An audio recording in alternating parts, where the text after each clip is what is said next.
Olá a todos e todas, sejam bem-vindos a mais essa aula do verão 2025 do Prof. Mate. Essa aula é dedicada a fazer uma revisão não tão breve, né? Pode dizer assim, né? Mas com os pontos muito importantes a respeito de função do primeiro grau, função do segundo grau, tá? Vamos ver aqui como essas questões elas comparecem no ENC, tá? E a gente vai ver nessa aula, nessa manhã e tarde, nessa aula, que houve as questões envolvendo função de primeiro grau, função de segundo grau e às vezes polinomiais, elas comparecem, assim, para não dizer em todo, né? Quase sempre no ENC, no ENC, em todos os exames de qualificação. Então, quase sempre vai comparecer, para não dizer 100%. Tá? Então, é uma questão que envolve um conteúdo, um conhecimento de um conteúdo, tá? E são questões, algumas vezes, que elas enfatizam alguma propriedade, alguma coisa. Outras vezes são questões apenas que podem ser conta, tá? Mas vamos abordar isso nessa aula, tá bom? Eu preparei aqui uma apresentação, deixa eu ver. Vou fazer uma revisãozinha de função. Deixa eu ver aqui. Ver se eu consigo aqui. Opa, peraí. Vocês estão conseguindo visualizar a tela? Vamos ver se eu consigo ampliar mais um pouquinho aqui. Deixa eu ver. Deixa eu ver aqui. Tudo não, professor. Eu vou fazer uma revisão pequena de Agora. função, tá? Uma coisa breve, mas assim, não tão breve. Então, a gente vai caracterizar, a gente caracteriza uma função de primeiro grau, uma função afim, como uma função que tem o quê? Envolve o quê? É uma função e a cada f, uma função de f em r, de r em r, que a cada x associa um polinômio de grau 1. Repare que uma condição importantíssima, né, para que você tenha que essa definição seja uma boa definição, é que o A seja diferente de zero. Tá? Então, aqui, vamos entender isso. Então, aqui, olhando, eu gosto muito dessa notação, essa notação ela sintetiza a definição de função. Então, para cada x, existe um único y, tal que esse y é igual a de x mais b. Ou f de r em r, que a cada x associar x mais b. Bom, e esse A, essa condição sobre o A, é essencial para que você tenha uma função de primeiro grau. Tá? Uma função que a gente vai caracterizar como função afim. Tá bom? Então, o domínio de cara, essa notação, ela te dá o domínio e o contradomínio da função. Tá? Então, o domínio vai ser os reais e o contradomínio vai ser os reais também.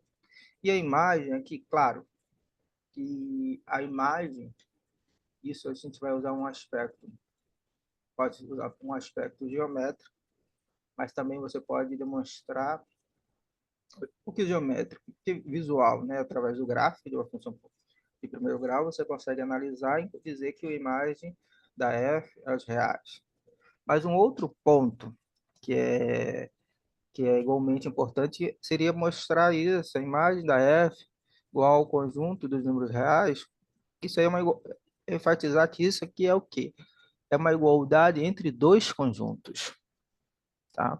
Quais são a imagem? Claro, a imagem de f vai estar contido em R. Isso aí você vai ter trivialmente. Mas como você está envolvendo uma igualdade entre conjuntos, a gente tem que mostrar um contido e um contém, tá? Tranquilo, pessoal, tudo bem? Tá? Bom, mas claro que a abordagem que a gente costuma fazer, uma abordagem clássica, a gente olha para o gráfico da função. O gráfico da função vai ser uma reta, não paralela ao eixo x, justamente porque o a é diferente de zero. O coeficiente A vai ser chamado coeficiente angular e o coeficiente B de coeficiente linear. Tá? O A também vai dar, por ser esse coeficiente angular, ele Sendo positivo, ele vai dar o grau de inclinação daquela reta. Tá? Ele vai dar a inclinação daquela, o declive daquela reta. Então, se o A for positivo, então o declive vai ser o quê? A função ela é crescente. Se o A for negativo, então ela vai ser decrescente. Ok? Então, aqui tem um fato importante, tá? Esse fato importante, ele pode ser demonstrado, isso aí, a gente fez isso aqui através de uma observação, mas isso aí pode ser demonstrado usando fatos, você da definição de ser crescente, né? Uma função é crescente se dado x1 e x2, x1 menor que x2, se ela vai ser crescente se f de x1 for menor que f de x2. Você usa isso, tá? E usa a lei de formação da função de primeiro grau para demonstrar que f é crescente. Então, você teria que demonstrar o quê? Que f de x1 é menor que f de x2. F de x1 é menor que f de x2 para mostrar que f é crescente. E você usa isso. Por isso que isso envolve o sinal do A, tá? Então, se o A for positivo, o gráfico da f é crescente. Se o A é negativo, decrescente, tá? Alguns casos particulares, né? Então, eles podem daí fazer novas definições, por exemplo, a função linear. A função linear é aquela função que o coeficiente linear, né, é zero, tá? Então, aqui só tem o quê? É uma reta que passa pela origem, tá? Tem a inclinação determinada pelo coeficiente angular por A, tá? E tem a função identidade. Opa, mais gente entrando, deixa eu ver.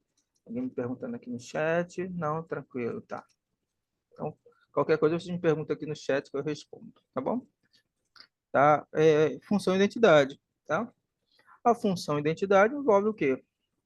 Basicamente os zeros de uma equação de primeiro grau, tá? Então, os zeros de f de x é igual a zero, então se ax mais b é igual a zero. Se ax mais b é igual a zero, então ax é igual a menos b, bom, claro, né?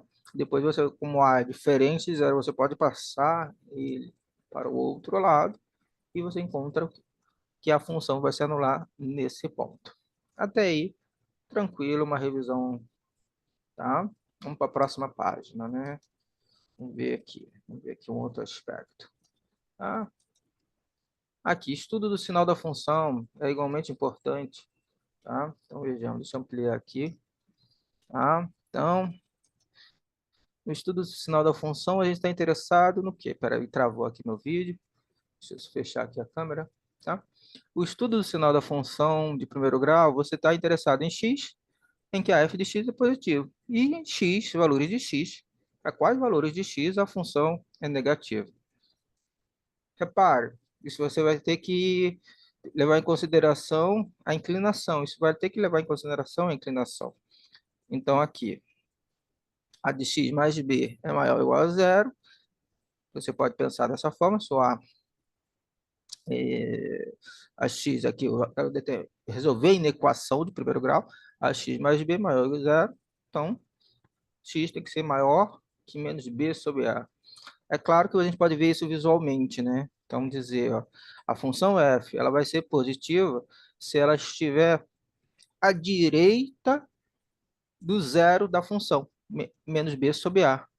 E ela vai ser negativa quando tiver à esquerda do menos b sobre a. Tá? Então, aqui a gente tem essa expressão. Claro que a gente está na primeira situação, porque a gente tem o coeficiente angular. Eu já falei para vocês, o coeficiente angular determina a inclinação da reta. Essa inclinação ela vai ser crescente, ela vai ser crescente ou decrescente, dependendo do sinal. Se for positivo, crescente. Se for negativo, decrescente.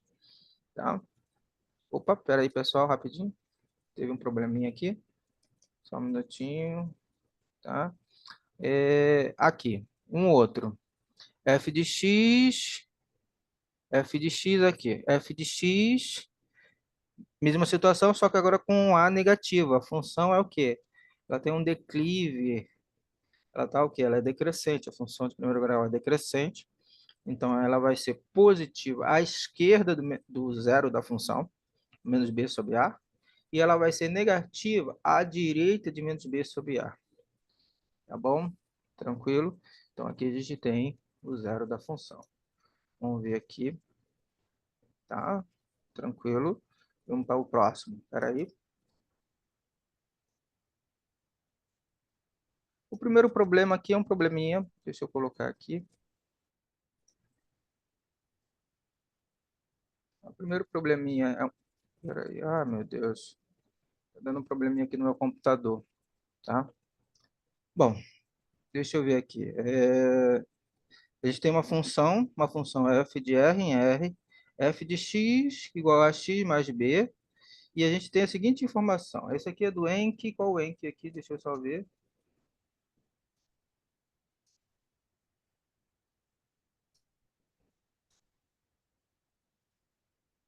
Tá?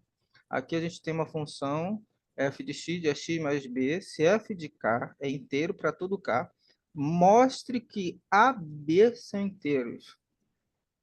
Aqui a gente já contempla uma situação envolvendo uma função de primeiro grau e uma função de segundo grau. Esse Encke era o Encke de 2016. Tranquilo, pessoal? Tudo bem? Então vejamos, ó. Seja f de r em r. E a segunda questão, você tem uma equação quadrada, uma função quadrática. Tá? Se f de k é inteiro para todo k inteiro, podemos afirmar que a, b e c são todos inteiros? Justifique sua resposta. Então, repare, nesse tipo de questão, na primeira ele está pedindo para você demonstrar. Na segunda, ele está pedindo para você, ele faz a pergunta, pô, para a função de primeiro grau funciona, para a função de segundo grau funciona também? Essa afirmação? Vamos ver. Então vejamos, ó. Ponha f de r em r aqui, né? Vejamos, ó. Qual ideia, né? Pensa aqui comigo. A gente sabe que f de k é inteiro, certo? Para qualquer k inteiro. Então, se eu escolher um inteiro arbitrário,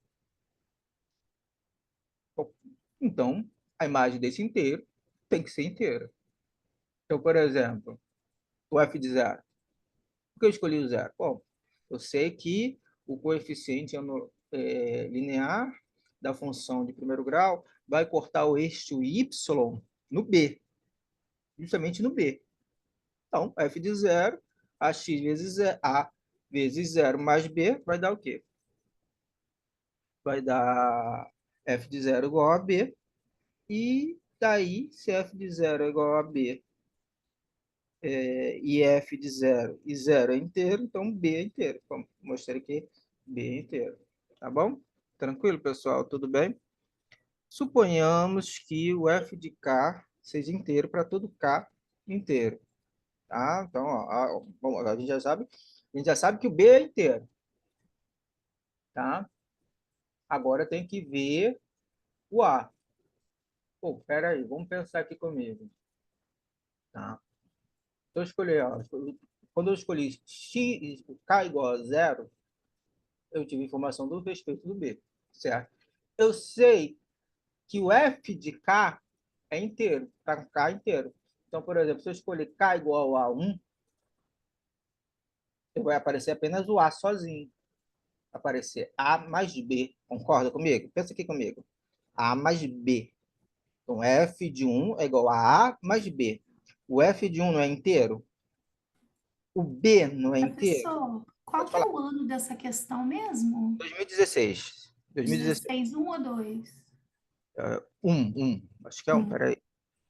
Ah, dois, perdão. Dois. Peraí. Obrigada. Tá?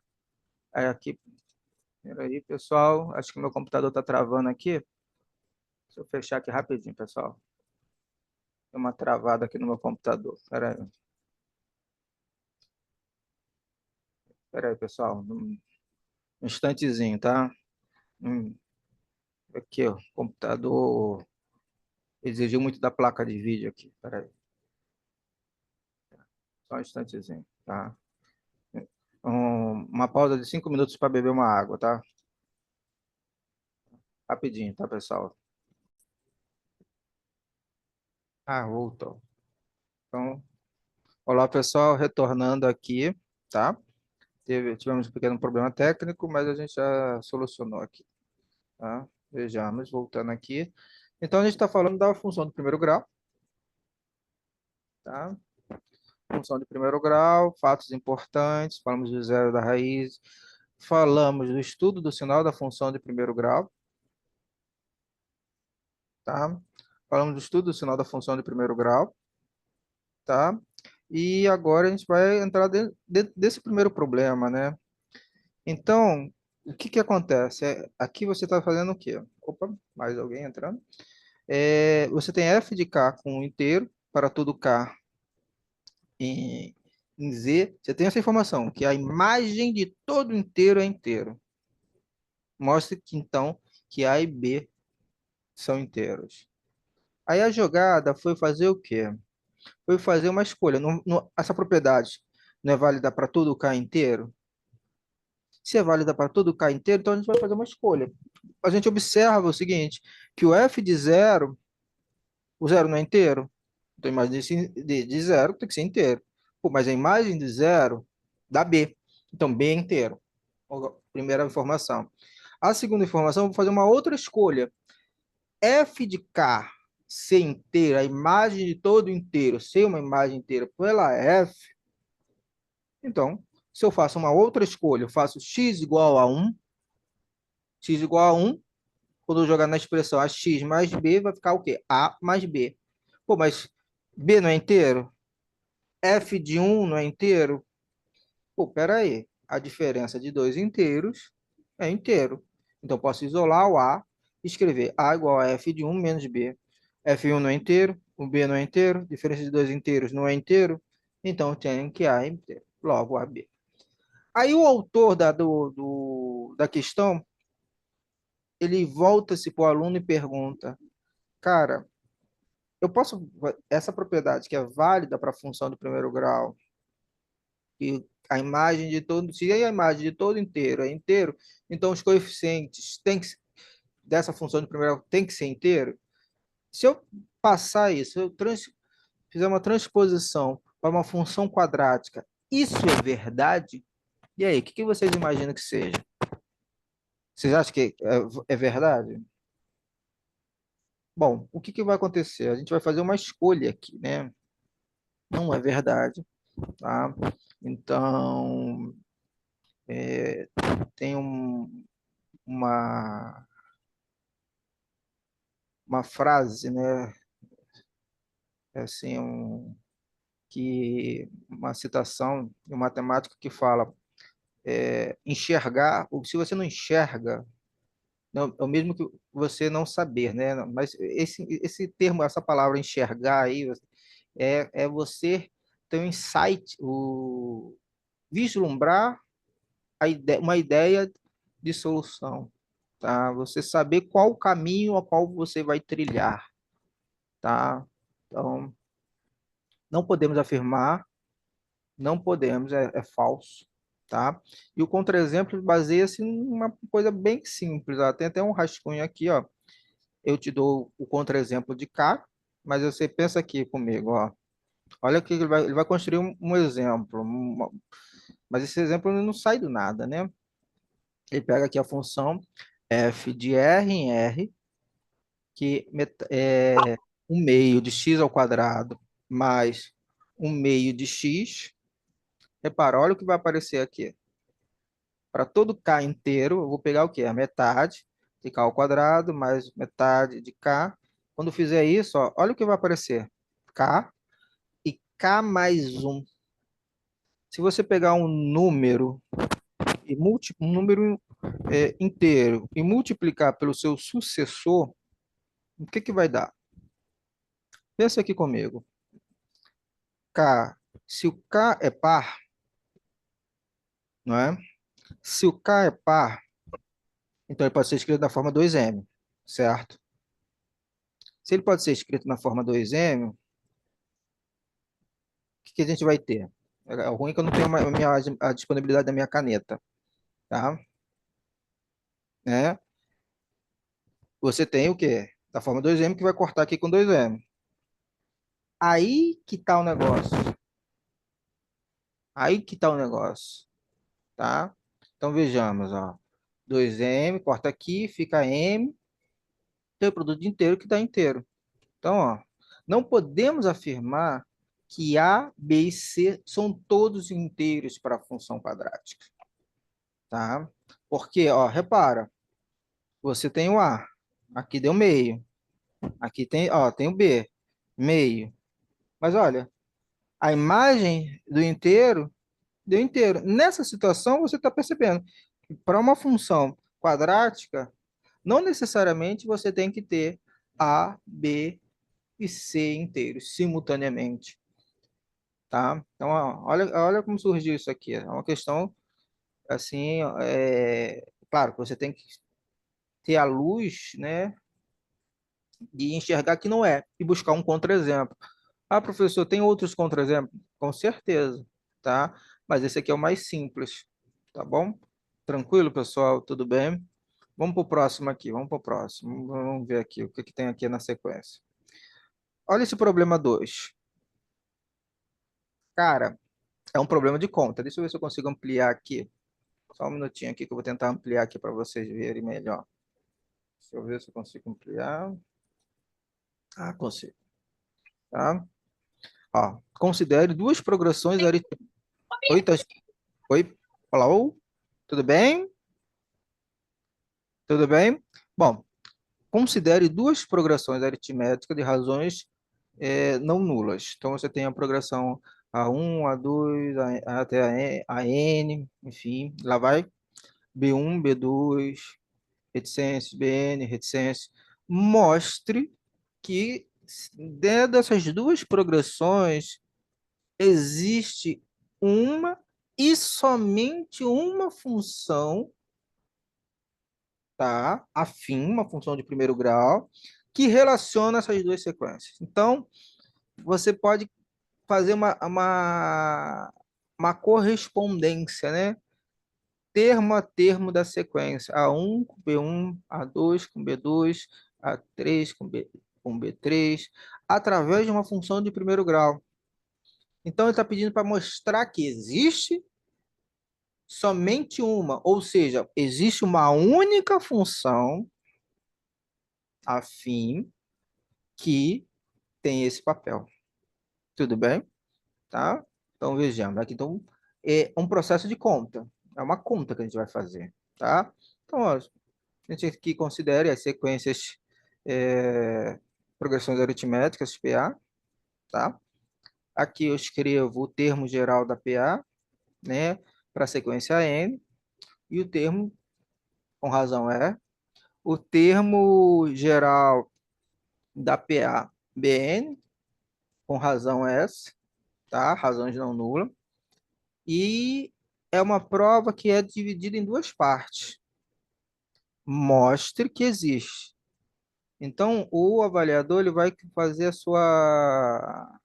sua análise, a sua correção em duas partes. Primeiro, ele vai olhar e ver se você mostrou a existência.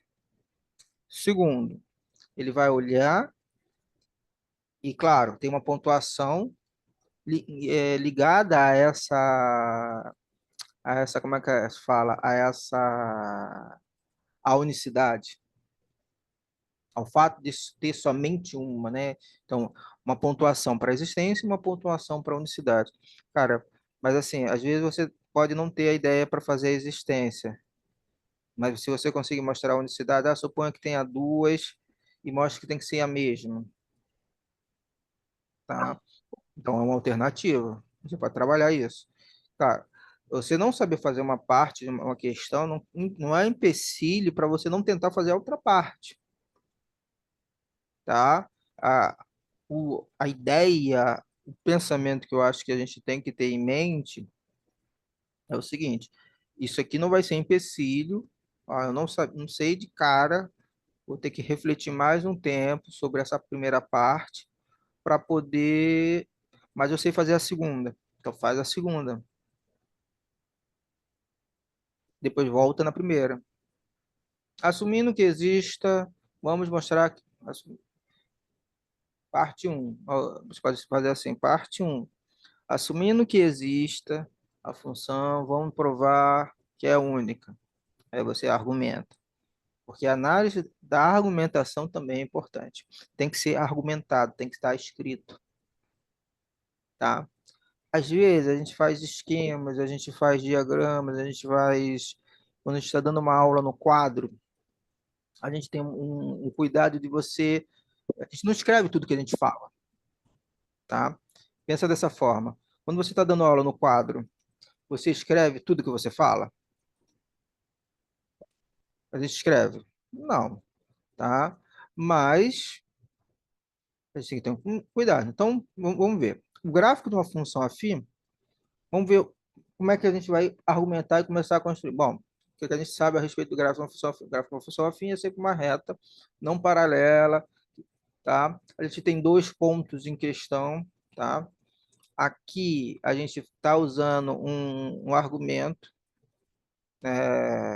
Qual é o argumento que a gente está usando? Aqui você pode, já de cara, se você sabe que passa por dois pontos, passa por A1 e B1, A2 e B2, você consegue construir, dizer qual é a equação da reta. Que fórmula a gente está utilizando? Ela até está aqui no canto direito. A equação da reta, quando você conhece o ponto e a inclinação. Se você conhece o ponto e a inclinação, que a inclinação é dada pelo quociente, né? Entre B2 menos B1 sobre A2 e A1, né? Isso aí é a tangente ao ângulo dessa reta, tá? Você consegue extrair isso. Bom, aí o que que a gente pode pensar em fazer? Cara, olha aqui. Então a gente tem aqui. Peguei, usei o termo geral. Então substituí B2 por B1 mais S. A2 por A2 mais R. Não corta? Então consigo extrair aqui, tá vendo? Ó, S sobre R, encontrei uma reta. Então, ó, precisamos mostrar agora que vale para todo a N.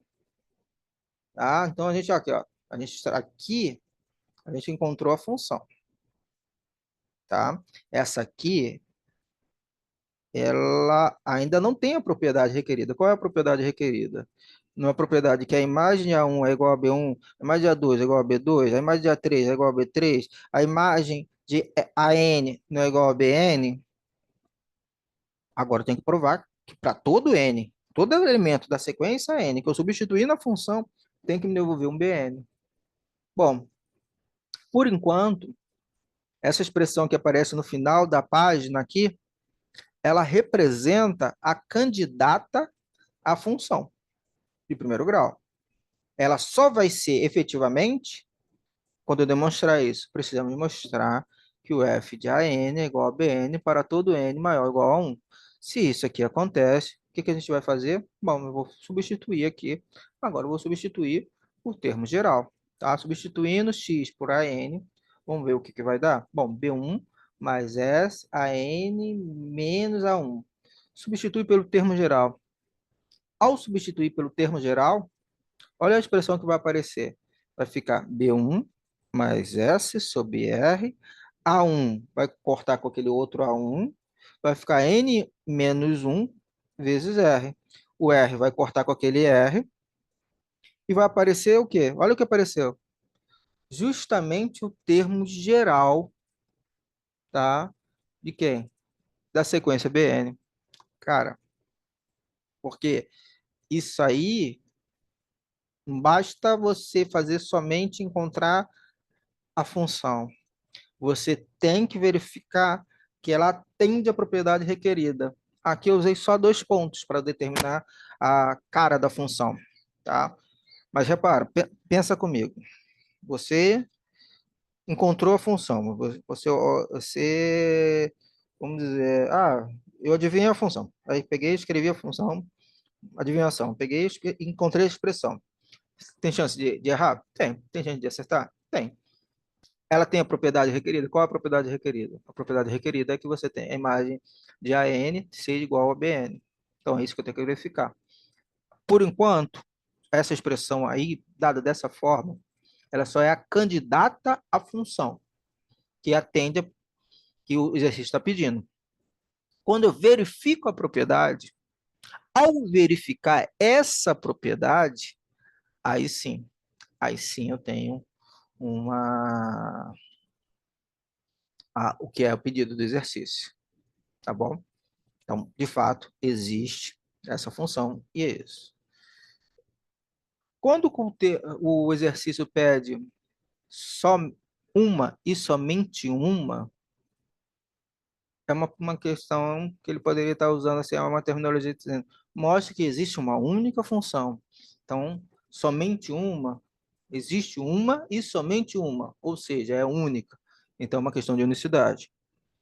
E se é uma questão de unicidade, eu vou fazer o quê? Então, suponha que tenha a outra, e eu tenho que chegar, supor que ela seja diferente e chegar a uma contradição, ou supor que existe uma outra e chegar que essa que você, outra tem que ser igual à primeira.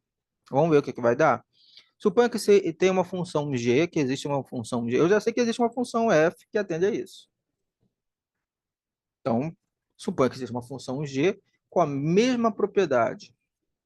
Com a mesma propriedade. Aí eu faço uma jogada. Qual é a jogada? Quais foram os pontos que eu trabalhei na primeira parte da parte de existência? Não foi com A1 e B1 e A2 e B2? Com esses pontos? Então, a imagem de A1 é B1, a imagem de A2 é B2. Ao substituir, resolvo o sistema. Cara, eu vou encontrar, ao resolver o sistema, justamente a equação anterior. A, a expressão da função anterior. Pô, mas se eu encontro justamente a expressão da função anterior, então é porque elas coincidem. Se elas coincidem, então elas são únicas. Então, G é igual a F e acabou a nossa dança. Uma questão simplesinha, envolve função, tá? Deixa eu ver aqui o chat. F fica igual, sim. F fica igual a X. Mas, cara, tem que fazer a conta, tá? Aqui, nessa solução e no gabarito, não tem, a conta não foi feita, né? Como é que você vai encontrar essa expressão aqui? P e Q? Você tem que fazer a conta. De duas, uma. Ou você faz no corpo do texto da questão, isso aí, agora a gente está olhando a estrutura da solução, ou você escreve no corpo do texto da solução, ou faz um rascunho e transporta para isso. Mas sabe aquela coisa que sempre aparece quando o aluno ele te dá uma informação muito elaborada sem fazer as contas devidas? Então, o que eu aconselho a vocês a fazerem é fazer o quê? Essas contas no corpo. Você vai resolvendo o sistema. Aí você faz a continha mesmo. Ah, então, ó, encontramos P e Q. Isso aí, claro, você faz no corpo do texto. Eu aconselho você fazer isso, mas essa é uma escolha sua, tá? Vamos lá, professor, me sinta à vontade de fazer no rascunho. Depois eu vou fazer cara, é você com a sua prova, tá? Eu aconselho sempre você fazer uma prova limpa, né? Uma prova organizada. Se treinar para fazer uma prova organizada, tá? Eu acho que é um dos pontos importantes você fazer uma prova organizada, tá bom? Então, aqui vejamos, ó, que a gente tem essa situação, tá? Vamos para o próximo aqui. Bom, isso aqui é alguns pontos, alguns exercícios que eu acho que são duas questõezinhas, ó, vamos recapitular aqui. A gente fez em 2019 e a gente fez uma questão de 2016, tá? Então, ó, agora eu vou vendo função de primeiro grau. Aí você fica pensando, pô, mas cara, função de primeiro grau, eu ensino isso, eu dou aula de função de primeiro grau, eu dou aula de função quadrática, é uma matéria que eu já domino. Sim, você domina a matéria, mas assim, o ENC, ele vai enfatizar o quê? Coisas diferentes. Elas não vão enfatizar a madeira tradicional, vão ele vai buscar nuances daquele assunto que você acaba não abordando, tá? Cuidado, tá? Então, o que eu faço um alerta aqui, né? Tá? E claro, sempre escrevendo as coisas, usando os conectivos, logo, então, é, as setas de implicações, tá? O que se espera é justamente isso, que você saiba argumentar bem, tá? Tá bom? Então, isso é aqui. Bom, então, agora a gente vai falar um pouquinho de função quadrática, né? Uma função quadrática é uma função de R em R, que a cada x vai associar um polinômio de grau 2.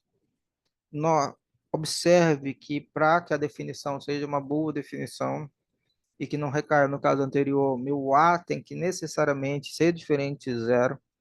Essa condição de o A ser diferente de zero é essencial para que você tenha uma função quadrática e que essa definição seja uma boa definição, tá? Então, aqui a gente vê alguns exemplos, algumas abordagens de função de segundo grau, tá? Aqui, ó, tá vendo? Alguns elementos que a gente pode enfatizar, né? O gráfico de uma função de segundo grau é uma parábola, então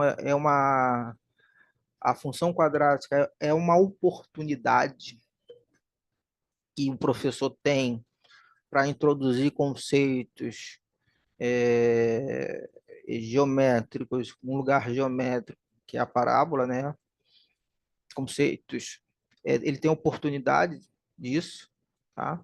Então, domínio, contradomínio, imagem. Aqui a gente vê o x do vértice, o vértice da parábola tem a oportunidade de introduzir vários elementos.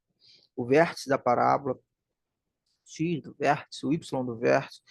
A função quadrática, ela é uma função que ela pode ser usada, por exemplo, para modelar problemas por exemplo, de minimização ou de maximização, então, problemas iniciais, introduzir o aluno em problemas de otimização, tá? Então, quando você tem uma situação que você modela para uma função quadrática, então, lucro, lucro máximo, custo mínimo, tá? Então, é uma oportunidade de você enfatizar isso, tá? Então, a função quadrática ela dá várias oportunidades ao professor, várias oportunidades ao docente, tá?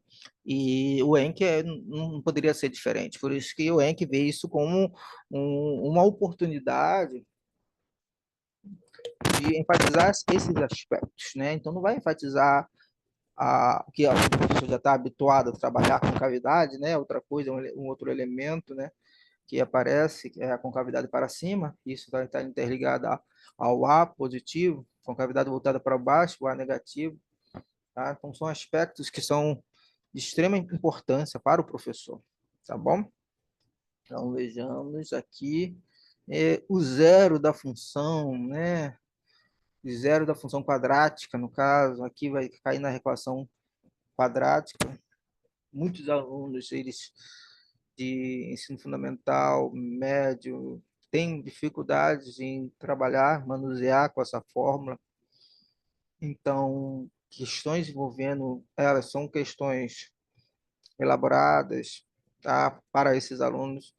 Então, o Enk não pedir para você trabalhar desse formato, mas ele vai abordar nuances, propriedades envolvendo isso, tá? Outra situação aqui, uma outra oportunidade que a fórmula de Bhaskara, a fórmula quadrática, equação da equação quadrática, a resolução da equação quadrática, essa fórmula permite você introduzir a situação de quando não tem raízes reais, uma motivação, gera uma motivação para você definir a unidade imaginária, tá? Então, são maneiras que o professor ele tem oportunidade, tá? Claro que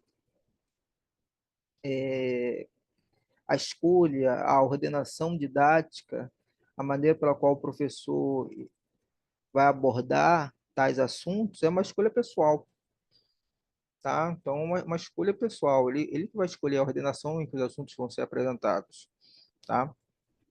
Tudo bem? Então, vejamos aqui. Então, eu gosto sempre de fazer tudo motivado, tudo tem uma razão de ser, né?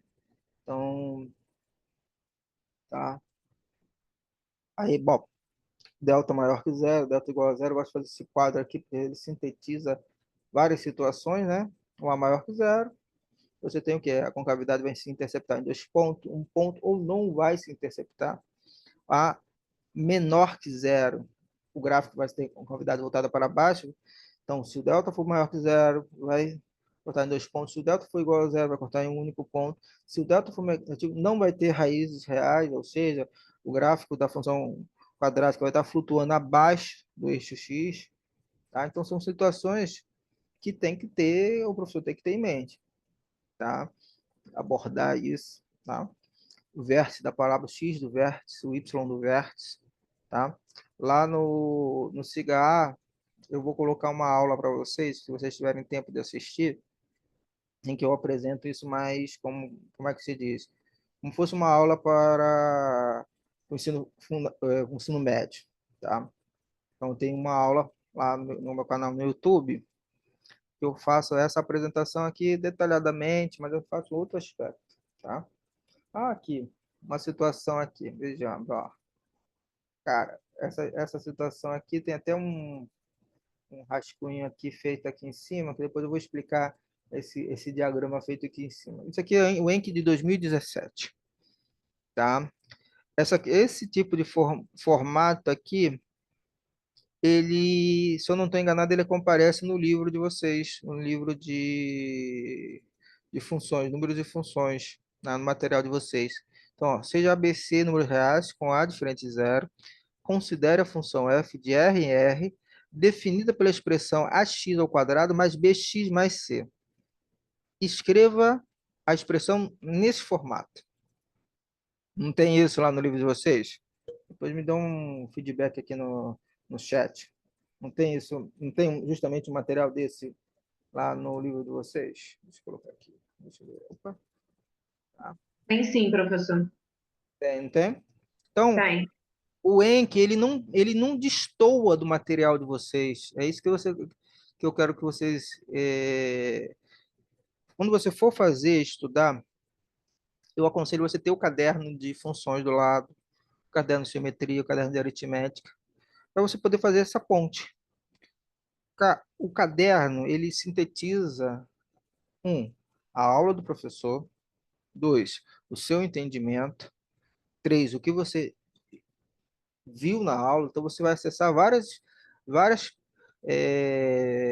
áreas de conhecimento, né? Como é que eu vou dizer? Não, não seria área de conhecimento, mas sim áreas de memória, né? Memória auditiva, porque o professor falou. Então, se você estava naquela aula, o professor falou, você vai lembrar daquilo. Aula visual, memória visual. Você vai olhar para o caderno, você vai lembrar até como maneira que o professor, às vezes, né? Como o professor escreveu no quadro, ou vai lembrar que você já estudou aquilo antes e que você já. Então, você vai acessar uma informação já consolidada, tá? Então, é importante isso, tá? E Acho que aqui, o ó. senhor deveria ter falado isso comigo antes de eu jogar meu caderno fora. É, devia ter dado esse conselho antes, né? Tá? Mas, enfim, repara, agora tem o livro, né? O livro não jogou fora, né? O livro acompanha, tá? Não, o livro tem. Então o livro não jogou fora, então o livro acompanha no livro, que tem as mesmas informações, vai ter as mesmas informações. Eu particularmente gosto do meu caderno. Eu acho que eu olho para o livro e eu tenho que estar sempre com caneta, lápis, escrevendo. Quando eu vou estudar, assim, véspera de prova, eu olho para o caderno. O livro é para eu resumir, fazer uma análise, uma coisa que eu não entendi, eu volto no livro, leio de novo, até fazer uma minha compreensão, tá? E faço um razoável a respeito do que eu entendi, tá? Então, eu aconselho vocês fazerem isso também, tá? Então, aqui é um exercício, ó, utilizando o item anterior, tá? Então, é um formato de questão como é que se diz? De dois itens que ele utiliza o item anterior. Então, vamos lá. Então, eu mencionei isso para vocês em algumas aulas, que as questões do ENC, ela tem estruturas. Quais são as estruturas? Elas têm o quê? Às vezes é uma lista de coisas que você tem que fazer, né? Às vezes são questões de um parágrafo, tá? Questão de um parágrafo te dá uma informação. Às vezes são questões de um parágrafo com uma definição a qual você tem que usar, ou com um roteiro a qual você tem que pré-estabelecido para você resolver e você admitir a sua pontuação e obter a sua pontuação completa, tá? Então ele te diz, olha, utilize tal coisa, utilize tal definição e me prove isso, me calcule isso, tá? Então, são esses formatos, são esses três formatos. O formato de um teorema, de uma demonstração, tá? É o formato de uma lista, a qual você tem que seguir um caminho. Eu percebo que o Enki hoje ele está mais nessa linha, tá? De dar um caminho, tá? É, questões de geometria, eles costumam dar, eu percebo que siga uma linha de você dar uma questão de um parágrafo, que é um parágrafo só, mas te dá uma imagem que te auxilia, tá? Então, é isso que tem que ter. Mas tudo interligado com o conteúdo lá da disciplina. Não pense que você não está interligado, está interligado. Aqui a gente só está enfatizando as coisas que estão habitualmente, que tradicionalmente, olhando para os entes passados, eu, o André, a gente observando os entes passados, a gente percebeu, olha, isso aqui cai sempre. Esse assunto é um assunto recorrente. O assunto em função do primeiro grau, função do segundo grau, é um assunto, ó, assim, para não dizer 100%, mas tem chance, muita chance de cair, tá? Bom, então vamos fazer a conta. Aqui tem o bom dessa expressão aqui vista no item A, é que escreve através dos movimentos de translação, né? Para cima, para baixo, para esquerda e direita, tá? Então, quando você tem aqui o K e o M, eles se tornam elementos, que na realidade são o X do vértice e o Y do vértice, tá? Então, estou dizendo, se você adicionar esse diagrama que está feito acima, né? Essa imagem está feita acima, se você adicionar uma constante positiva, a função faz o quê? Ela sobe. Então, estou mudando o Y do vértice. Se você subtrai, ela desce. Se eu mexo, tá vendo? Dentro do parênteses, que a gente chama de argumento, se a gente mexe no argumento, ali, adiciona uma constante positiva ao argumento, ela se desloca para a esquerda. Se eu tenho, se eu subtrair uma constante positiva do argumento, ela se desloca a função toda, o gráfico da função toda, pensando no gráfico como um fio de cobre rígido, né? Se você soma uma constante à expressão, ela se eleva. Se você subtrai, ela, ela desce. No argumento, se você subtrai, ela se locomove da esquerda para a direita. Se você soma, vai da direita para a esquerda, onde ela está, em direção para a esquerda, tá? É isso que essa notação ela traz, essa expressão, tá? Tem um nome que a disciplina dá, acho que é forma canônica, alguma coisa assim do tipo, tá? Tá? Mas vejamos, ó. E aqui, ó. Então, é uma conta, é um completar quadrados, tá? Basicamente é isso, ó, tá vendo? A gente completa quadrados aqui, tá vendo? A gente obtém aqui, tá? É uma conta feita de trás para frente, ó, tá vendo? Aí, esse que aparece, justamente, o M é o X do vértice e o K é o Y do vértice, tá? Agora, para o item B, que pede, até a gente até esqueceu o que o item B pede. Utilizando, prove que se. Agora, agora eu menciono uma situação que é muito. Que aparece em muitas questões do ENC. Eles não, eles não vão pedir a totalidade da, da solução, mas sim assim, um caso particular, por exemplo. Utilizando o item anterior, prove que se b ao quadrado menos 4ac maior ou igual a zero, ou seja, quando eu faço isso, eu estou considerando o quê? A situação em que o discriminante é positivo ou zero, ou seja, tem uma raiz dupla, ou raízes distintas, são duas situações que estão contempladas. Eu tiro fora a não existência de solução, tá? Eu vou avaliar apenas um aspecto, uma nuance de um determinado assunto. Em vez de avaliar por inteiro, eu avalio apenas um pedaço, tá? Então, aqui aparece. Então, ó, igual, Nesse caso, a gente está avaliando. Você volta um pouquinho, professor? claro. Não, já entendi. Tá bom, obrigada. Tá vendo? Porque a gente está avaliando apenas a questão do ENC, elas não vão trabalhar o todo da questão, mas sim uma nuance da questão. É a situação que eu mencionei de vocês, por exemplo, numa aula passada de geometria, da lei dos senos. Tem duas situações que têm que ser abordadas quando você demonstra. A questão do ENC não vai abordar as duas, vai abordar só uma. E dá uma imagem para auxiliar. Aqui, ele te deu uma desigualdade dizendo, olha, b ao quadrado menos 4ac é maior ou igual a zero. Então, as raízes da Todas equação as raízes, dá. todos os delta que seriam negativos já estão excluídos, né? Sim, já estão excluída a questão. Quer dizer, tá? Então, ó, você não precisa fazer uma análise disso. É isso que eu estou querendo dizer, tá?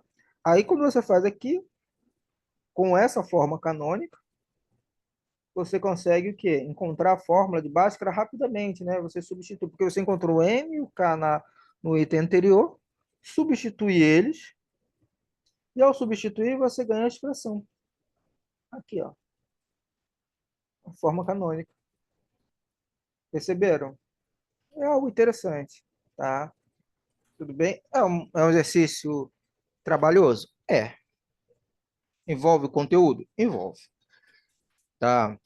Mas, assim, é a maneira pela qual a gente costuma abordar no ensino no médio? Depende. Depende do professor, depende da escolha didática do professor. Tem gente que não gosta de fazer assim, tá? Mas, então, as questões do Exame Nacional de Qualificação, ENC, elas são pensadas nesse aspecto de buscar uma nuance não vista, ou uma nuance que é importante, mas que, por causa da natureza do ensino, a gente acaba deixando de lado, porque deixa de lado não porque seja menos importante, mas porque você tem uma finalidade, que é que o aluno entenda um determinado conteúdo, desenvolva uma habilidade específica, Acho que ele esquece o que ele já falou, por isso que ele. e isso, entendeu? Tá? Entendeu? Então, no ensino, a gente tem isso. E o aluno tem essa coisa, tá? Então, é importante, tá? Então, ficar atento a esse tipo de coisa, tá? Então, vejamos, vamos para o próximo aqui. Essa aqui é uma aula de exemplos, né? Entendeu? Se você olhar bem, são aulas essas aulas de, porque você pensa, pô, quando a gente é professor, a gente acaba tendo várias soluções, várias esquetes de soluções na nossa cabeça, de como a gente dá, principalmente se a gente dá aula há muito tempo, tá? Então, a gente não sabe a resposta, mas sabe como chegar, faz a conta e você chega à resposta. Bom, então, aqui essa aula, você vai perceber que são coisas que não são, o Enki não tem o tradicional, né? Ah, não é a abordagem tradicional da função quadrática, professor do primeiro grau. É uma abordagem diferente, diferenciada. Essa aqui é uma questão de um parágrafo, uma conta, tá? Eu me surpreendi quando eu me deparei com ela em 2017. Achei, nossa, que coisa, né? Uma questão assim. Determine duas retas tangentes à parábola de equação y igual a x ao quadrado menos 2x mais 4, que passam pelo ponto, determine as equações de duas retas tangentes à parábola de equação y igual a x ao quadrado menos 2x mais 4, que passam pelo ponto. Mas quem passa pelo ponto, esse aí é as retas, tá? As retas, ó, vamos ler atentamente aqui, ó, que é um parágrafo só. Determine as equações das duas retas tangentes à parábola y ao quadrado menos 2x mais 4, que passam pelo ponto 2 menos 5. Ambas as retas passam pelo ponto 2 menos 5. Então, esses 2 menos 5 não é um ponto do gráfico da parábola, mas sim um ponto no gráfico das retas, das quais as duas se interceptam. Então, é um ponto de interseção. Tá? Então, vejamos, ó. Aqui. Então, você tem a função. Se você tem o ponto x0, y0, aqui a gente vai... nessa aula, é a segunda vez que a gente se depara com a equação da reta dada a inclinação e o ponto. Tá? Tem que ter essas fórmulas na cabeça. Então, ó, essa aqui, ó, repara, é a segunda vez hoje.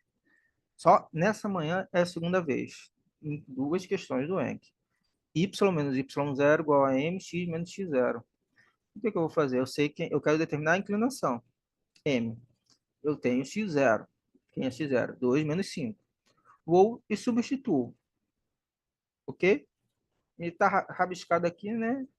Mas eu até botei a resposta, mas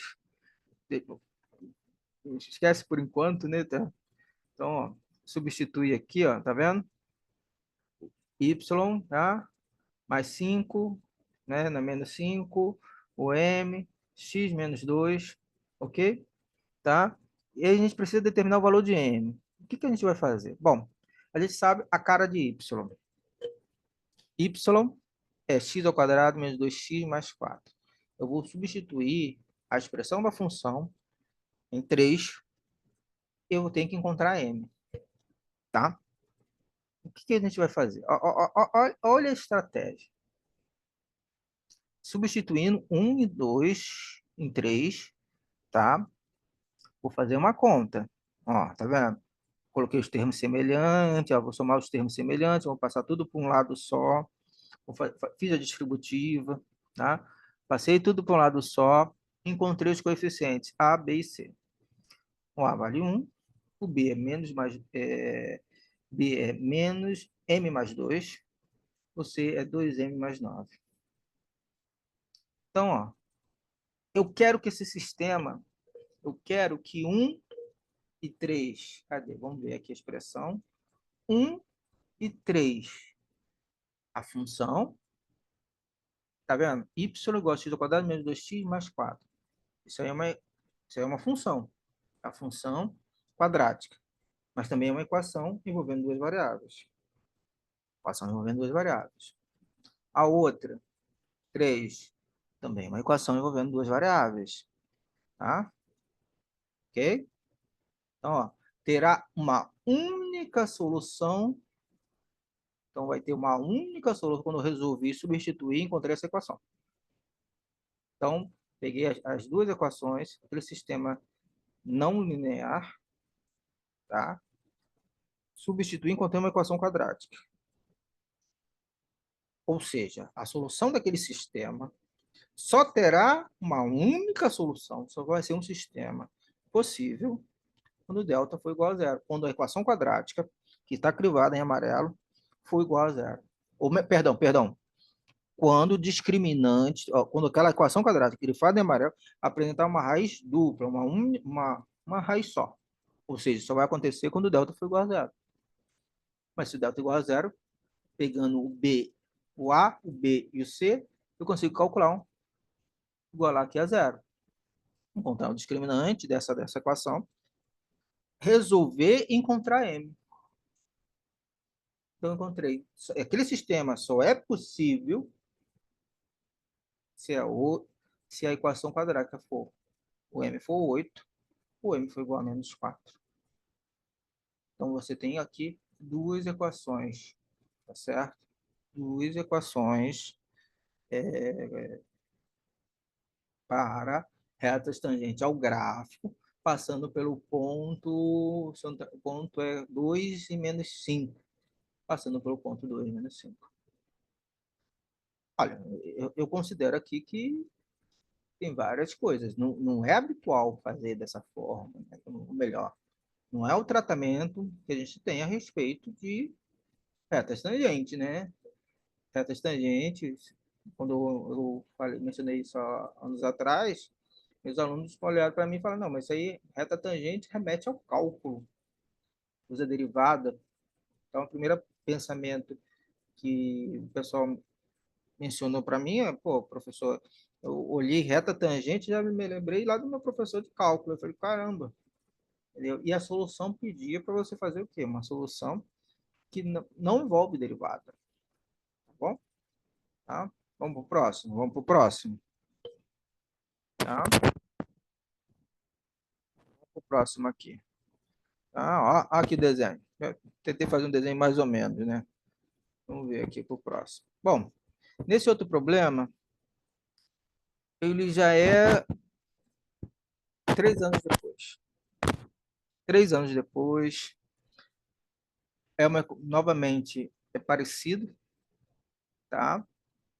Com aquele de 2000, deixa só a gente só se situar aqui, vamos só se situar aqui para ter uns 3 anos depois, 3 anos depois, 2017, uma questão similar, mas não igual, tá? Determine a equação da reta tangente à parábola y igual a x ao quadrado mais x mais 1 no ponto P igual a 1, 3, o ponto para o ordenado 1, 3, usando o seguinte procedimento. Escreva a equação da reta R passando pelo ponto 1, 3. Pô, pera aí, vamos lá. Vamos ser calculistas nisso. A questão anterior, possivelmente muita gente deve ter errado. Professor, Pode é, falar. deixa eu te perguntar, você poderia colocar lá no CIGA essa aula só para eu olhar uns detalhes da questão anterior que eu fui escrevendo aqui, mas eu me perdi nos detalhes? Aí eu queria olhar com mais calma. Você poderia colocar já de uma vez para eu olhar de uma vez? Porque senão depois eu perco Eu, a eu ponho, linha. eu ponho lá no grupo do WhatsApp, Tá, beleza, obrigada. tá bom? Bom, deixa eu pegar aqui um instantezinho, a gente já coloco aqui. Deixa eu ver. Mas é aí que você percebe. Cadê? Deixa eu ver. Aí que você percebe que essa questão ela foi revisitada. Por que ela foi revisitada? Vamos pensar aqui. Ela agora ela tem um procedimento, só um instantezinho, para poder colocar aqui. Só um instantezinho aqui. Só para.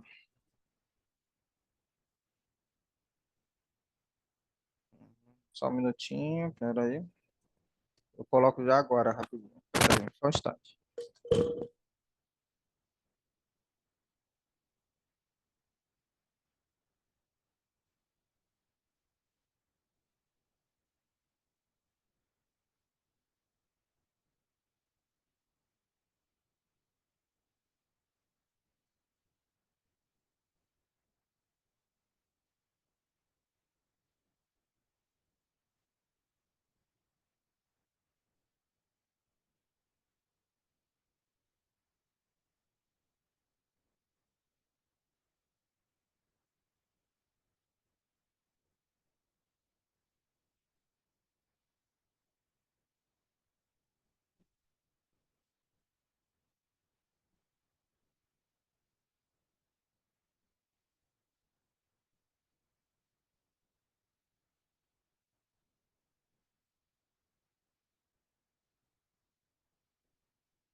Então, deixa eu ver. Opa, vamos ver.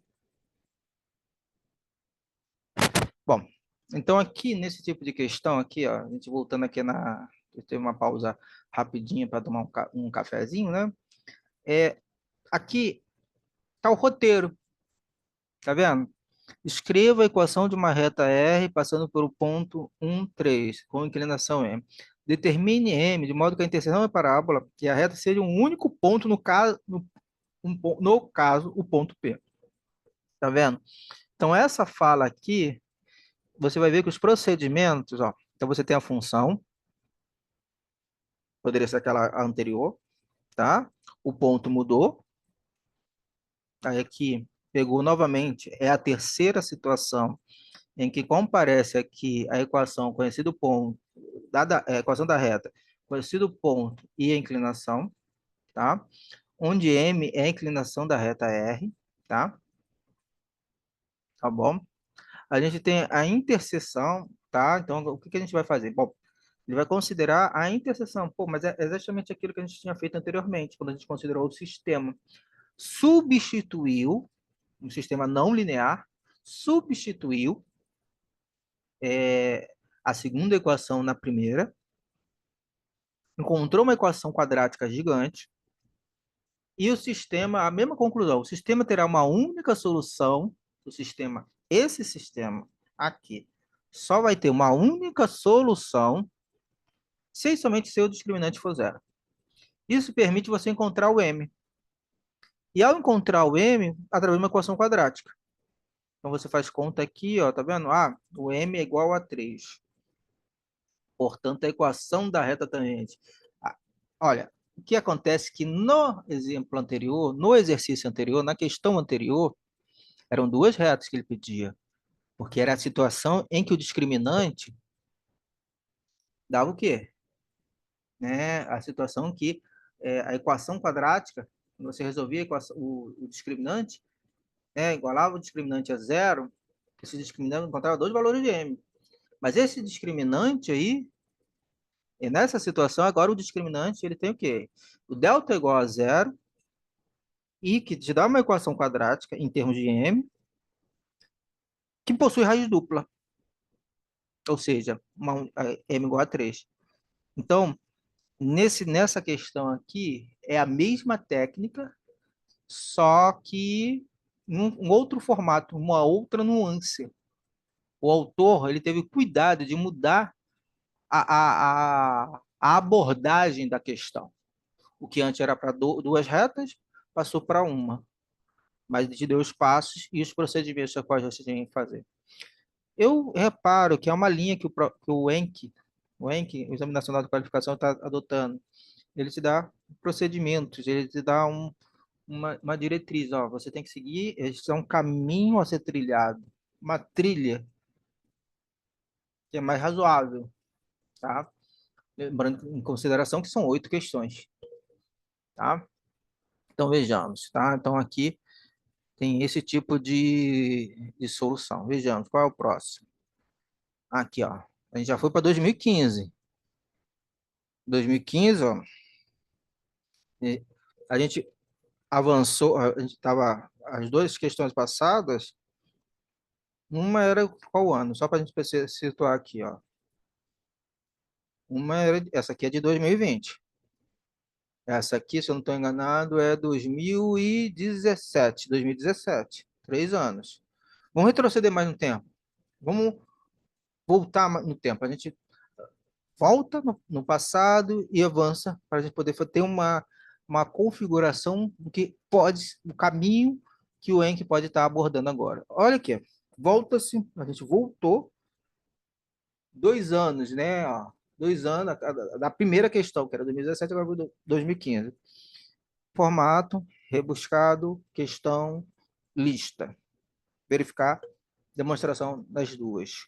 Linguagem rebuscada, linguagem simbólica. Vamos ver. Um primeiro olhar, né? Símbolos mais familiares. Né? Ainda não li a questão, tá? Mas é um formato de lista. Tem o C e somente C, então é equivalência. Então, essa é dividida em duas partes, essa solução.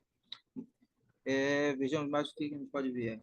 Primeira, formato tradicional, letra A, conta. Letra B, uma equivalência, que possivelmente em uma dessas partes, ou a ida ou a volta, vai ter que usar a informação de A. Tá? Vamos ler agora a questão. A gente entendeu a estrutura da questão. A essência, né? A estrutura, mas não lemos a questão. Tá?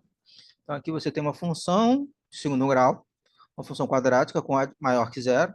Então, ele te dá uma informação, não te dá essa informação à toa.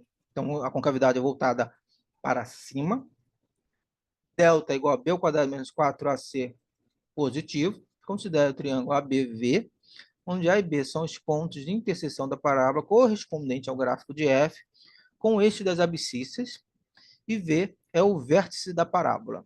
Tá? Então, a gente vai trabalhar com os elementos que, tradicionalmente, a gente conhece. A gente conhece um gráfico da função quadrática, conhece o vértice da parábola, mas agora eu estou associando ele, ligando com um triângulo ABV, onde A e B são os pontos de interseção da parábola correspondente ao gráfico com o eixo das abscissas, ou seja, A e B são as raízes,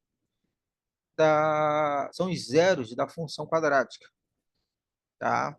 Então, basicamente, a gente consegue até desenhar isso. Mostra que a medida do segmento BV, ou seja, a medida do segmento BV entre o vértice e uma das raízes, ou seja, a outra também, né? Então, você tem o quê?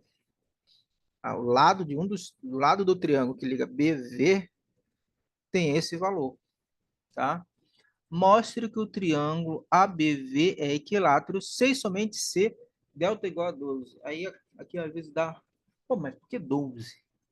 Por que esse número? Número mágico, né? Por que 12? A gente vai ver que isso vai surgir da própria solução da questão, né? Tá? Então, vejamos, ó. Então, vamos considerar aqui, vamos ver. Considere uma função quadrática com A positivo, delta. Aqui, cara, esse texto inicial aqui é só para eu situar. Coloco as premissas, estou reafirmando para mim mesmo quais são as premissas, quais são as hipóteses que são dadas. Ó. Considere uma função f de x quadrática com A maior que zero delta. Estou pensando como resolver a questão. Aí eu começo escrevendo isso. Começo escrevendo as hipóteses, as condições, tá? Considere f de x a x mais bx uma função. Então, f possui duas raízes. Bom, se é positivo, o que a gente tira daí? Então, eu tiro que a função possui duas raízes reais e o gráfico de f tem a concavidade voltada para cima. Bom, essa é a primeira conclusão que eu tiro. Se exercer o ponto médio de AB. Então vamos pensar aqui. Ó. Aqui eu já fiz um desenho aqui. Já sei quem é A, já sei quem é B. Eu sei que A e B são as raízes, que são os pontos de interseção. C é o ponto médio. Eu sei que ele se trata do x do vértice. Tá? Se eu tivesse fórmula na cabeça, eu consigo determinar. Assim, eu considero em termos de coordenadas, tá? E o que eu faço? Ó, AB, coordenada, qual é a coordenada do ponto A? Isso. Qual é a coordenada do ponto B? Esse. Qual é a coordenada do ponto C? Esse. Qual é a coordenada do ponto B? V, que é o Y, que é o X, o vértice e o Y do vértice. Então, ali. Tá um pouquinho decoreba, né? Bem, agora eu vou usar o teorema de Pitágoras. Pitágoras. Voltando e comparecendo aqui. A medida de BV vai ser o quê? Eu coloquei justamente o ponto C como ponto médio, porque na realidade ele é o quê? C, ele é o x do vértice, zero. Então, ele, na verdade, ele forma o quê? Ele é a projeção de C no vértice. Então, ele está ali, forma um ângulo reto. Ângulo reto, triângulo, teorema de Pitágoras. Tá? Então, formamos aqui, botamos o segmento BC. Qual é o segmento BC? Vai ser essa medida menos essa. Qual é o segmento CV. Vai ser quem? Vai ser essa a ordenada, né? Então vai ficar o y do vértice menos esse, que vai dar aqui esse aqui, tá bom? Então vejamos. Passa as simplificações, já perceba ali, eu corto menos b sobre 2a com b mais 2a, eleva ao quadrado, aí depois reduzo o mesmo denominador, aparece essa igualdade. Logo, eu encontrei uma conta via teorema de Pitágoras, tá? Agora, eu vou observar o seguinte, observe que o triângulo é um triângulo isósceles, ABV é um triângulo isósceles devido à simetria da parábola, tá? Então, dá a simetria da parábola, eu não preciso provar isso, eu uso a simetria da parábola, que na verdade, quando o vértice, o eixo de simetria, então eu sei que aquilo é um triângulo, aquele que está em amarelo é um triângulo isósceles, tá? E aqueles dois lados são iguais. Tá? Então, é um triângulo isósceles, devido à simetria da palavra. Então, ele vai ser equilátero se BV é igual a B. AB, né? Mas qual é o tamanho de AB? AB, a medida do segmento AB é essa componente menos essa. Então, vai dar o quê? Vejamos. Vamos ver. ABV é igual a AB, que dá essa aqui. AB é esse valor que eu vou substituir aqui. Poderia ter calculado a parte aqui, a medida do segmento AB. Observe que a medida do segmento AB vai ser isso, da onde vai tirar a raiz de delta sobre A. Então, BV, a medida de BV tem que ser igual a AB. Mas se a medida de AB é raiz de delta sobre A, corto A com A, estou igualando agora, porque eu já tinha calculado. BV já tinha determinado pelo item A. E eu vou fazer a ida e volta simultaneamente. É engraçado, né? É a ida e a volta. O mesmo caminho que você faz para ir, você volta por ele. Então, você consegue desfazer. Lembrando que o delta ele é maior que zero. Isso é uma condição essencial. Então, já foi assumido desde o início que o delta é maior que zero, ou seja, a sua equação quadrada, a sua função quadrática, ela possui duas raízes reais, tá? Que seja determinado o triângulo. Aquele triângulo faça sentido. Corto delta com delta. Delta maior que zero. Delta mais 4 16, eis que aparece o número mágico. 12. Número mágico eu estou brincando, tá? É isso que aparece o número 12, em essência, né? Mas ele está interligado com a ideia de ser equilátero, tá? E a configuração do problema original, tá bom? Tranquilo? Tá? Que é um fato que é pertinente, ó. Aqui, ó. Raiz quadrada de delta, delta mais 4, sobre 4A. Aí está interligado. A ida e a volta, tá? Tranquilo, pessoal? Tudo bem? Então, vejamos. Agora vamos para o último aqui. Não, esse aqui é o último. Aqui encerra. Deixa eu ver. Então, deixa eu ver aqui mais uma coisinha. Deixa eu ver aqui mais um ponto. Espera aí. Então, mais um probleminha aqui, que de tarde tem mais problema. Vamos ver aqui. Só mais um, assim, vamos fazer mais um? Deixa eu só colocar aqui. Deixa eu ver. Só para a gente poder visualizar aqui, tá? Então, aqui. Opa, deu ruim aqui. Deixa eu acertar aqui. Aqui. Pronto. E deu ruim. O computador deu ruim. Pera aí. Tá? Bom, vejamos aqui.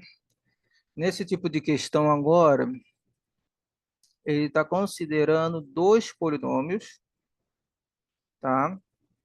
A gente já falou de tangência aqui, mas agora ele está trabalhando aqui uma tangência específica, tá? Então, é isso aqui que eu quero enfatizar aqui. A gente vai fazer essas contas já na próxima, na aula da tarde, a gente começa 1h30, mas já deixa aqui já engatilhado aqui. Ó, então, eu quero só que vocês tenham consciência do formato das questões. O ENC vai comparecer questões de um parágrafo. Vamos ter questões que vão ser trilhas de solução, que vão ser listadas, serão listas que você vai ter que seguir os passos, né? E cada item é um passo, ou cada item vai ser usado em uma demonstração de um item posterior. Só tem essa possibilidade, tá? Aqui, nesse tipo de questão, tem uma conta envolvida, tá? Então, aqui eu te dou uma definição, eu quero que você use essa definição para, para uma definição geral, para aplicar em uma situação específica. É isso. Te dou uma definição e eu quero que você aplique isso em uma situação específica. Tranquilo, pessoal? Tudo bem? Vamos ler aqui o que diz. Ó. Olha a definição. A gente ainda não leu, isso aqui é questão de 2020, não leu a questão, eu só estou enfatizando na sua estrutura, entendeu?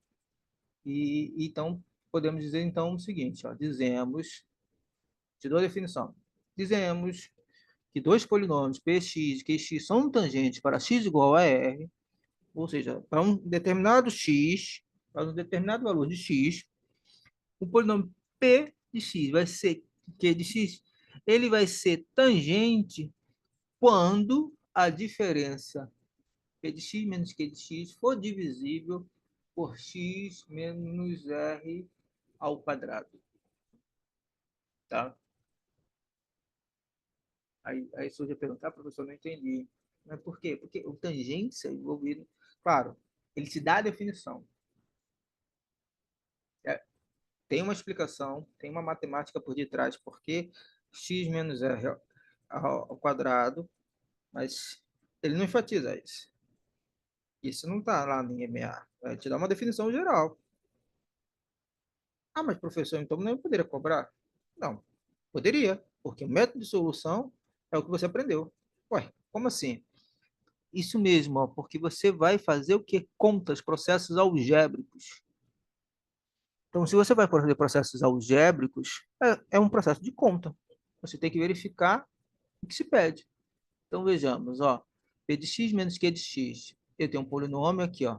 Ele te dá a configuração desses polinômios. Ele dá um polinômio de grau 2 e dá um polinômio de grau 1. Ele te dá não são polinômios quaisquer, não são polinômios a, x ao quadrado, mais bx mais c. E q de x? Olha o coeficiente em x. 2a, r mais b, mais c menos ar ao quadrado. São tangentes para x. Então, tem que fazer o quê? Esses coeficientes não foram escolhidos à toa. Esses coeficientes foram escolhidos, já me pede para eu demonstrar que são tangentes? Então, tem que aparecer esse fator. Tem que aparecer x menos r, x menos r entre parênteses ao quadrado. Então, eu vou fazer. Faço a diferença. Começo devagar. Começo escrevendo, ó, observe, nota-se, ou, enfim, da maneira que você achar melhor, conveniente, mas nunca chegar cru, né? Fazendo logo a diferença.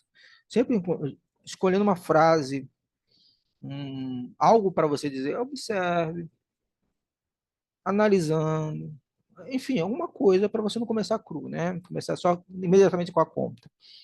P de x menos q de x, ax ao quadrado mais bx mais c, menos, aí o polinômio, o q de x. Vou fazendo isso. Aí agora eu vou fazer o quê? Eu vou somar os termos semelhantes, pesando que alguma coisa apareça aqui. Tá? Processo de conta que você só vai saber fazendo a conta. Tá? Eu gosto muito de fazer uma analogia, né, com a nossa prática. Na nossa prática, muitas aulas, às vezes a gente dá uma aula, a aula subsequente depende da aula que você deu anteriormente.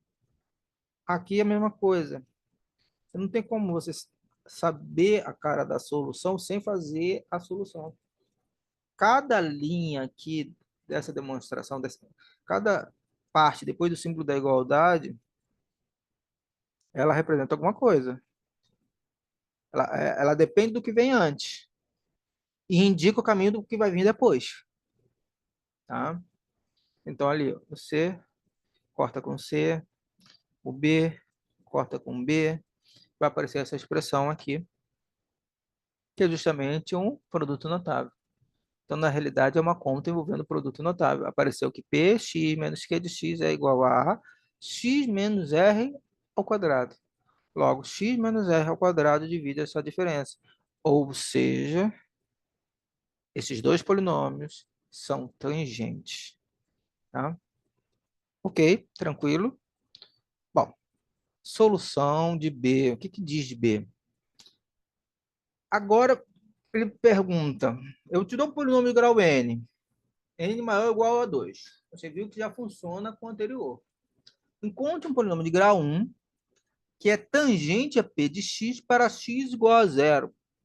Encontre o polinômio de grau 1 que é tangente a p de x para x igual a zero. Ou seja, quando o nosso rzinho é zero. Quando o nosso rzinho é zero, quem seria esse cara? Tá? Tudo bem? Na situação particular, se você olhar bem, se nosso n fosse igual a 2, se nosso n fosse igual a 2, a gente poderia dizer, então, ó, encontre um polinômio de grau 1, eu faria r igual a zero, então seria bx, né, mais c, né? Só que o problema está que n é maior ou igual a 2. Então, vamos ver. Seja aqui que é de x, ó, m x mais a n. Ó, a 0, a 1 e a 0. A gente vai mostrar isso, que é o que acontece anteriormente. Queremos encontrar mn de forma que x ao quadrado divide q de x menos p de x menos q de x. Faço a diferença. Somos termos semelhantes. E ao somar os termos semelhantes, olha o que eu vou fazer. Pego, coloco x ao quadrado aqui em evidência. Então, eu pego os outros, né? Porque só mexeu quando eu coloquei, porque eu quero um polinômio q de x, que é de grau 1, é o mx mais n. E vou fazer a diferença. Então, eu vou somar, os termos semelhantes vão ser o A1x, né, com o mx, que são termos semelhantes, e o A0 com n. Então, quando eu fizer essa diferença aí, vai me dar esse resto aí. Esse resto que eu preciso que seja zero. Nessa expressão aí. Deve ser identicamente nulo. Ou seja, A1 é igual a m e o A0 é igual a n. Mas, se você olhar bem, o que acontece seria uma generalização da letra A, tá? Só que o que acontece? Que na letra A, se eu fizesse n igual a 2, n igual a 2, quem seria o C? O C seria o A0. Quem seria o B? Seria o A1. Então você já sabe a resposta. Tá? Você não conseguiu fazer a conta, mas você vislumbrou isso. Poderia escrever? Poderia. Poderia ter ganhar um décimo, 2 décimos, com essa escrita aqui, com essa observação? Poderia. Poderia. Porque você não fez para n, no caso, mas é n maior ou igual a 2. N maior, você pode fazer, de modo geral, para n, ó, trabalho em abstrato, trabalho em n, ou posso fazer n igual a 2, depois outra situação, segundo caso. Qual é o segundo caso? N maior que 2. N igual a 2, ou, lembra que está sendo usado um conectivo ou aí, né? Então, você pode utilizar n igual a 2, ou n maior que 2, ou n maior que 2. Você não fez para n maior que 2, você fez para n igual a 2. Então, o pensamento poderia ser o quê? Você ganha mais uma pontuação ali. Você não soube fazer a outra parte por inteiro. E às vezes as pessoas não veem isso. Não veem a, o quadro completo. Entendeu? Você está diante de uma prova, você fica nervoso e você não vê. Às vezes a solução está na cara, mas você não vê. Você só observa uma situação particular. Escreva essa situação particular. É preferível você fazer um razoável, deixar em branco. É preferível você escrever suas ideias que deixar em branco. De repente, em outro momento da prova, você possa voltar e fazer a situação maior que 2. Aí você pensa, pô, vou pegar aqui então, ou agora vou considerar o caso geral. N maior que 2. Pode ser. Tipo, nesse caso, N igual a 0, né? Perdão, N igual a 2. Usar a letra A. E N maior que 2 vai ser o caso 2. Divide em dois casos.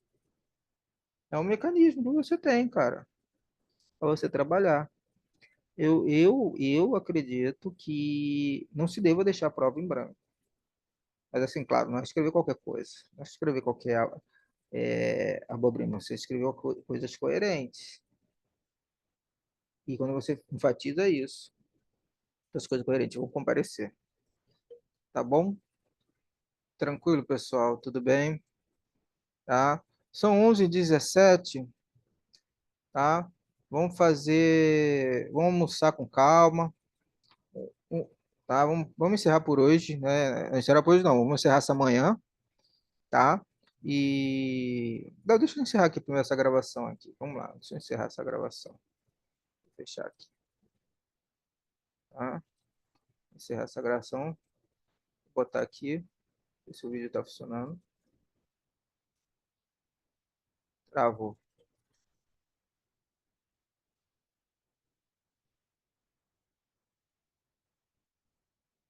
A gravação deu ruim, né? Pessoal, aqui travou aqui. Vamos encerrar por hoje, tá? E a gente volta 1h30, pode ser? Tá? Pode ser? Então, 1h30 a gente está de volta, tá bom? Obrigado, pessoal. Valeu. Valeu. Até daqui a pouco. Um abraço. Valeu, até daqui a pouco. Até daqui a É. pouco. Valeu. Valeu.